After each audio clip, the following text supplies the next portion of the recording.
Bom dia, boa tarde, boa noite. Quem que vos fala é o anatomista literário, ou mais conhecido como Henrique, e estamos aqui com mais um vídeo. E hoje, galera, eu estou meio que reciclando mas as obras de um vídeo passado meu, inclusive vai estar nos cards, sobre a tag de 100% dos livros que eu li ano passado, né?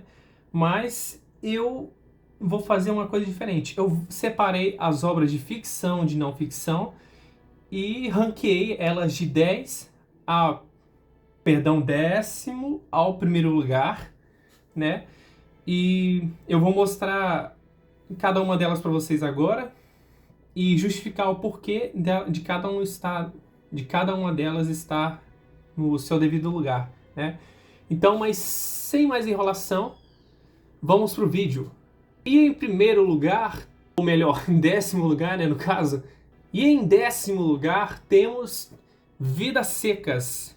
Abre com um brasileiro e foi uma leitura muito gostosa desse brasileiro, né? Que seria o Vidas Secas, do Graciliano Ramos. Essa editora aqui, essa edição aqui da editora Record, que eu acabei lendo, né? Edição muito boa, só é bem em branco o papel, tá vendo? Mas nada que atrapalhe tanto assim. Eu comprei esse livro no sebo na época e eu gostei muito de acompanhar, só achei a história muito simplesinha. Não sei se foi esse o objetivo do Graciliano Ramos, porque essa aqui foi a primeira obra que eu li dele, né? Pode ser que o Angústia ou o... Eu acho que é Cão São Bernardo, alguma coisa assim, São Bernardo. Pode ser que ele aprofunde mais nos termos, nos, nos mínimos detalhes, tanto textuais quanto filosóficos. Enfim, mas essa primeira leitura foi uma leitura bem gostosinha, eu consegui ler em uma tarde, isso aqui praticamente, assim, eu comecei mais ou menos no almoço, fui terminar mais ou menos à noite, então uma tarde e um pouquinho da noite também, e foi uma leitura bem gostosinha, só aquele negócio é bem simplesinha, bem aquele negócio, mas tem um a mais porque, enfim, brasileiro, e eu gostei bastante da retratação também do sertão árido e hostil aos sertanejos que estavam lá, né? E só tem uma marcação aqui, que é justamente uma passagem interessante, né? Que acontece com um dos membros da família lá, mas eu não vou dar spoiler. Mas é isso aí. Temos Vidas Secas de Graciliano Ramos como décimo lugar. E em nono lugar temos O Peregrino de John Bunyan. Enfim, a mesma confusão aconteceu no vídeo da tag de 100%. Se vocês quiserem ver, enfim, já tem fixado aí para vocês, né? Rapaz, esse livro aqui foi o primeiro, ele tem mais sistemas. Vocês vão ver que não está em ordem cronológica, porque, enfim, tem sistemas de cores diferentes, né? Esse aqui já estava um pouco mais parecido com o que eu uso hoje, só a diferença é que eu não estou mais marcando com marca-texto, tá vendo? Eu estava marcando com marca-texto, eu estou usando mais lápis hoje, né? Lapiseira. E a história é muito boa, acompanha, no caso, uma alegoria à jornada cristã, né? Tem o cristão, ele descobre sobre o fardo que estava em suas costas e sai da cidade da destruição a rumo ao paraíso, né? A rumo, nossa, que legal. Ao rumo do paraíso, né? Que seria uma alegoria da trajetória, das dificuldades, enfim, das adversidades da vida cristã, né? Ele tem tanto... Ele é acompanhado por duas pessoas no meio do caminho, que seria o fiel e o esperançoso. E eu não posso dar muito spoiler, mas o que deu o diferencial para ele estar acima do Vidas Secas é porque foi a primeira vez que eu me emocionei, tá com até azul aqui, ó. A primeira vez que eu me emocionei com um diálogo, no caso de algum livro, coisa e tal. Nunca chorei na minha vida. A primeira vez que chorei foi coisa aqui, que é o azul, né? Então vamos para o oitavo lugar agora, que é A Nuvem, de Neil Shusterman. Enfim, esse aqui estava num modelo antigo, ainda com os negócios, porém eu não variava tanto as cores. Eu tentava parecer o máximo possível com a capa, tá vendo? Verde e amarelo aqui em cima. Mas esse aqui é uma continuação. Inclusive, deixa eu pegar o livro prévio a esse aqui. Acabei pegando os dois, porque esse aqui eu já tinha lido ano retrasado, né? Agora que nós estamos em 2026, né? Foi em 2024, mais ou menos, eu li. Esse aqui eu fui colocando depois, né? Que tem enfim, um diálogo diferenciado. E o timbre, ele ficou atrás no caso da minha lista total, geral, o timbre ficou atrás do Vidas Secas, né? Ele é legal, muito interessante, porém o final deu uma cagada legal. Deu uma brochada sinistra, viu? Mas a nuvem que ocupa este espaço, que ele aprofunda o que no livro do Ceifador foi mencionado. O problema a nuvem ainda tá ok, aí você chega no timbre, tem alguns problemas com retcons que colocam na história que deixa um pouco meio ruim, sabe, de se acompanhar, mas esse aqui é gostosa aventura, né? Continua é quase que uma continuação direta do Ceifador, e essa aqui foi o meu 8º lugar naquele ano de 2025, né? Então vamos para o 7º lugar, que é o que não deve ser mencionado, né? De Chuck Palahniuk. Aqui estava num sistema diferenciado também, ó. A mesma coisa, né? Daquele período que eu tava tanto com cores que combinavam com a capa, quanto marca-textos, né? Foi uma edição, assim, foi uma experiência muito, muito interessante. Eu não tinha lido, nunca tinha ouvido falar do Clube da Luta. No máximo que eu ouvi falar foi que esse sabonete aqui é feito de gordura humana. Mas o restante nunca tinha lido ou ouvido falar ou visto o filme antes, né? Então foi uma experiência bem diferenciada. Aí eu gostei bastante, é por isso que ele está um pouquinho acima do A Nuvem, por justamente ser uma história fechada em si mesma, ela fecha em si própria, e não é uma continuação, e é mais bem trabalhada, a história é bem mais interessante de se acompanhar. Não que aquela seja desinteressante, mas esse aqui é bem, bem clássico, né? Tanto na cultura pop, quanto enfim, é cult, cult, cult. Vamos para o 6º lugar, que é simplesmente outra continuação, Filhos de Duna. Esse aqui eu anotei um bocado mais dos capítulos, que cada capítulo... Eu já estava começando com... Acho que foi esse aqui o primeiro que estreou o sistema de cores, né? Filhos de Duna.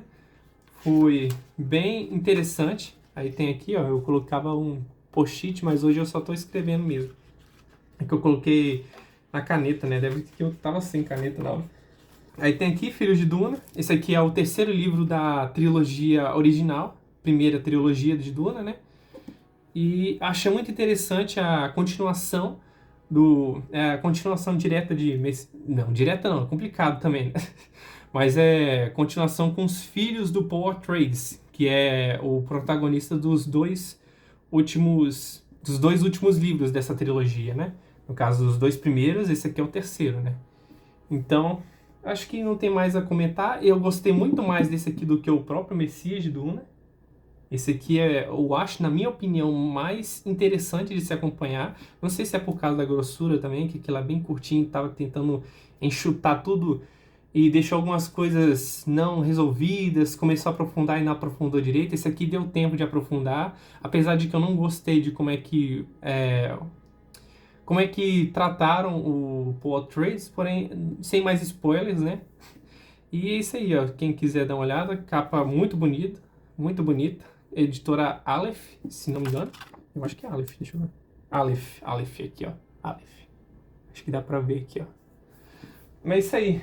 Vamos agora para o 5º lugar. Simplesmente A Peste. Essa peste aí. De Albert Camus. Eu não sei porque eu não coloquei nada de marcação nela, mas eu lembro de ter feito bastante anotações nesse livro aqui. Enfim, eu gostei bastante. Eu não tinha lido As Orelhas, né, antes de começar a ler o livro. Eu li todo o livro. Eu pensei, na metade mais ou menos, nossa, isso está me parecendo alguma coisa, tá estranho, essa história tá bem peculiar, né? Aí quando eu finalizei, fui ler As Orelhas, aí descobri do que se trata A Peste, de Albert Camus. E eu fiquei chocado. Fiquei chocado, eu gostei muito dessa história. Ela é bem curtinha, bem compacta e te dá aquele punch no final que você percebe o que você acabou de ler, né? Principalmente com a orelha, né? Deixa pra ler a orelha por último, que você vai notar semelhança. Você, nossa, aconteceu tal coisa por causa. Acho que foi mais. Essa colocação foi mais por causa disso do que qualquer outra coisa, mas. Não, mas a história é boa, tá? Isso é muito boa. Só essas edições da Record aqui que são uma palhaçada, né? Porque essas edições aqui são caras pra caçamba e não tem a qualidade condizente, né? Tem partes que são... Se bem que o A Peste, ele tem uma qualidade melhor do que os outros, tipo o Mito de Sísifo, o Estrangeiro de Albert Camus, que eu já tinha lido antes de ler A Peste, ela tem uma qualidade melhor. O papel é mais macio de se transitar nele, né? Mas esse A Peste foi muito bem cotado e tá aqui merecidíssimo quinto lugar, viu? Porque a história é muito boa. Mas vamos para o quarto lugar, né? Que não poderia ser mais nem menos que uma tora de madeira chamada Caminho dos Reis. Esse aqui ficou em quarto lugar. Esse aqui estava nas marcações antigas, né? Eu acho que eu botei momentos relacionados a emoções e a laranja seria relacionado à história, eu acho. Isso, relacionado à história, o laranja. E foi uma narrativa que me prendeu do começo ao fim, praticamente. Você vê a evolução do Kaladin desde no caso, a queda dele para o posto de escravo e a ascensão dele para virar aquele herói no final, que, enfim, só lendo o livro para saber o quão empolgante ele fica pro final. Assim, mais ou menos, assim, o começo é legal, você está se introduzindo ao mundo. O meio fica meio maçante, eu acho que é aquela enchida de linguiça maneira. E depois, assim, eu acho que para cá, mais ou menos, acho que fica até um período bom, ó, sem nada, tá vendo? Esse aqui é um hiato bom, sem nada. Eu acho que é a partir daqui que fica bom. No caso, retoma as rédeas, né, da qualidade de história, mas é interessante. Assim que eu terminei de ler O Caminho dos Reis, eu já comprei o Palavra de Radiância, para vocês terem uma noção de quão bom, para mim, foi essa história aqui. Para quem quiser dar uma olhada aqui atrás, né, pera aí, eu tinha que ter acendido mais luzes, né, eu esqueci dessa vez, mas relevem dessa vez, por favor. A história, a construção da magia nesse mundo, a construção de mundo de fato, né? Da biologia, da geologia do lugar. Ah, é outra coisa que eu esqueci de falar no Filhos de Duna, na trilogia Duna mesmo, eles têm muito foco na ecologia, nas relações, como se fosse Star Wars, porém mais voltado. Para quem já assistiu Duna já entende como é que funciona mais ou menos, né? Eles mudaram algumas coisas, ficou a maioria bem fiel, só que mudaram as coisas pontuais que mudam um pouco o sentido do final da história no Duna, né? Mas é isso aí. Caminho dos Reis tá aqui, esse calhamaço maneiro, né? Uma tora de todo tamanho que ficou até no... Eu acho que não chegou a entrar nos calhadelícias não, do vídeo, né? Vídeo calhadelícias, mas esse aqui ficou foi marcante. É isso aí, vamos para o pódio. O terceiro, segundo e primeiro lugar. Que vou mostrar o terceiro agora mesmo. E é bem curtinho, mas aquele curtinho que me introduziu a Dostoiévski. Dostoiévski foi um marco. Assim, eu nunca tinha pego um livro clássico bem, assim, estruturado de uma cultura que eu mal conhecia também, um russo. Nunca pensei que eu iria ler um russo na minha vida, porém na ânsia, no caso, eu comecei a ver o Clube de Literatura Clássica e ficar interessado nesse tipo de literatura. Assim, se eles sobreviveram por tanto tempo, no caso, eles provavelmente são muito bons. Então eu fui e dei uma chance para Noites Brancas. Quando esse aqui, no caso, não foi a edição que eu li, foi por PDF, porque, não, por meios legais, PDF, entende? Foi uma experiência tanto. Tava para chegar, demorou um mês mais ou menos para chegar os boxes que eles mandam, que é de Crime e Castigo e do Idiota. Esse aqui veio com o Idiota, né? Aí juntaram os dois e mandaram no mês de agosto, né? Que foi quando eu assinei. Rapaz, que historiazinha. Assim, bem, você acha que vai dar em alguma coisa, no finalzinho, pote!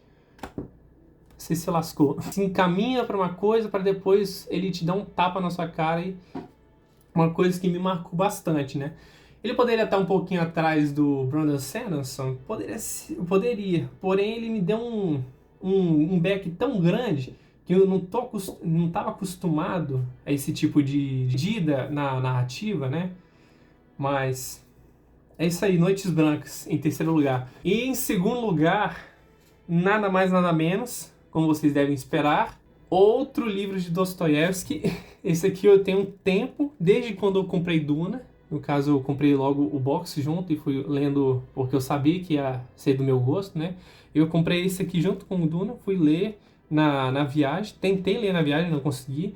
Aí eu fui ler só 2025. Viagem de 2024 para 2025. Aí eu fui ler só na metade de 2025, mais ou menos. E eu acho que só tem uma marcação aqui. Eu fiz questão de colocar, tipo, subtítulos, né? Miserável dos Miseráveis. Aí tem uns negócios, efeito da consciência amplificada. Aí tem uns nomes bem coachings aqui, mas é interessante, tá? Você vê o pessoal, o íntimo da pessoa, o íntimo daquele personagem, uma coisa que eu fiquei apaixonado em Dostoiévski por causa desse tipo de narrativa. Por isso que ele está acima, enfim, porque é uma estrutura mais bem elaborada do Dostoiévski, já naquela fase pós os campos de concentração, pós-Gulag, né? Eu acho que era Gulag, não tenho certeza, depois, enfim, me corrijam nos comentários se eu estiver errado. Mas pós-Gulag, e você vê esse homem do subsolo muito, muito massa, né? Eu tenho duas edições dele, que é uma do Clube de Literatura Clássica, nossa, do Clube e da Penguin, né? Antes de eu tomar a raiva da Penguin, por causa justamente dessas coisinhas aqui que ficam na lateral. Fica descamando a lateral do livro. Eu odeio demais isso. A única coisa que eu critico muito forte a Penguin é justamente a qualidade dessas capas, que são horrorosas. A qualidade da tradução tá maravilhosa. Tá maravilhinda. Maravilhinda. Ai. Mas isso aí. Segundo lugar. E agora, em primeiríssimo lugar, quem já viu minha tag de 100% vai saber qual é, mas vamos para o primeiro lugar, que é o Físico de Noah Gordon. A epopeia de um médico medieval. Vocês viram que vocês podem ver que eu fiz só um pouquinho de marcação, né? Tanto aqui em cima, tanto aqui em cima quanto aqui na lateral, né? Cada um eu fiz um sistema de cores bem diferenciado. Aqui eu coloquei o sistema de cores, né? As notações do que cada um significa. Esse aqui eu já estava fazendo a nova anotação, né?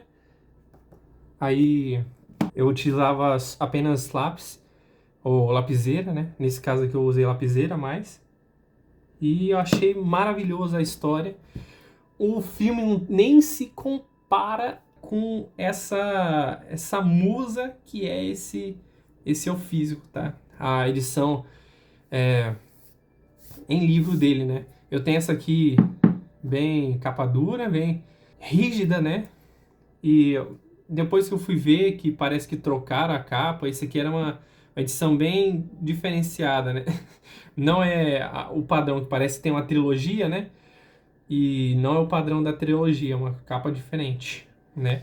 Mas é muito bom e recomendações fortíssimas seria esse o físico. Se você quiser ler qualquer outro lá, se fosse para escolher todos os livros que eu li esse ano para reler, seria o Memórias do Subsolo, né? E com certeza o físico. Eu releria 2, 3 vezes ele sem cansar, viu? E foi uma experiência gostosa. O progresso da leitura, você vai se afeiçoando com os personagens, você vai se angustiando com eles também, você vai descobrindo esse mundo novo. Eu tenho que cortar esse vídeo várias vezes porque eu não consigo descrever com palavras a emoção que eu tive lendo esse livro aqui, né? Sério mesmo, muito bom, muito bom. Se você quiser ficar só no físico, fica só no físico, não precisa ir para trilogia em si, né? Não é necessário. Aqui se fecha corretamente e majestosamente. E eu gosto bastante disso. Tem vários momentos engraçados, só algumas palavras chulas no meio do caminho, mas enfim, não sei se é do autor ou se é coisa da época também, né? Enfim, para dar um jovem dinamismo maior para a história, né? Mas é muito bom.